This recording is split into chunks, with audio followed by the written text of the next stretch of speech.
Alright, so I'm going to take you through a few different hip stability exercises. And these are going to be great to get your hips ready for any kind of workouts. So we have Mike here, and he's in what's called a hook lying position right now.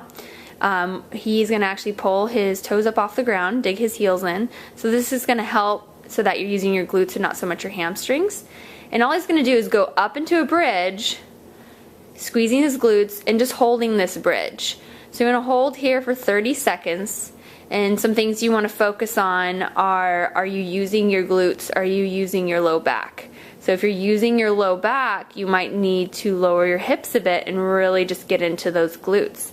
The other thing you want to do is make sure that those shoulders are pressed into the floor. You're pressing those hands actively into the floor carpet. After you've held here for 30 seconds, we're going to do some active bridges, still keeping those toes up. So Mike's going to do a couple active bridges here. You want to do a total of 20, taking nice deep breaths, making sure that you're using just those glutes, not the low back. You also want to keep your head on the floor just like Mike has here. You don't want to tuck your chin into your chest. So we want to think of a neutral spine in this position. The next one he's going to do is actually finish up holding here in this position. We're going to work on a little bit of unilateral glute stability. These are called kickouts. So Mike's going to kick out one leg, set it down, kick out the other.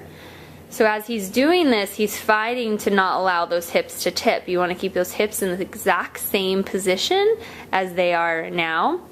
The other thing you want to make sure is that your feet are tracking straight out as you kick. You're not turning out your foot, making sure that you're maintaining that strong glute strength. So squeezing and tucking those hips under just a bit more, making sure you're not arching the low back. And we'll do 20 of these. And then go ahead and, Mike, you can take a little rest. So go ahead and repeat that sequence 3 times. So that's 30-second bridge hold, 20 active bridges, and 20 kickouts. The next one Mike's going to take us through is a single leg bridge. I love this one because it helps to mimic the hip flexion and extension that we have when walking and running. So Mike's just holding onto his knee, and that's going to keep that hip in flexion. You can also put a ball right in that hip joint area, and that will help to show you if you're really staying flexed. And then again, the toe is up on the other leg, making sure that he's just using the glute on that side and not the hamstring. He's going to do 10 on each side and then switch. Again, shoulders are staying down and back. You're looking up at the ceiling or sky, making sure that your head is staying neutral, taking nice deep breaths as you go. So you're going to be doing 10 each side, and we'll repeat that 3 times. So Mike can go ahead and take a little rest. So that's just our bridge series.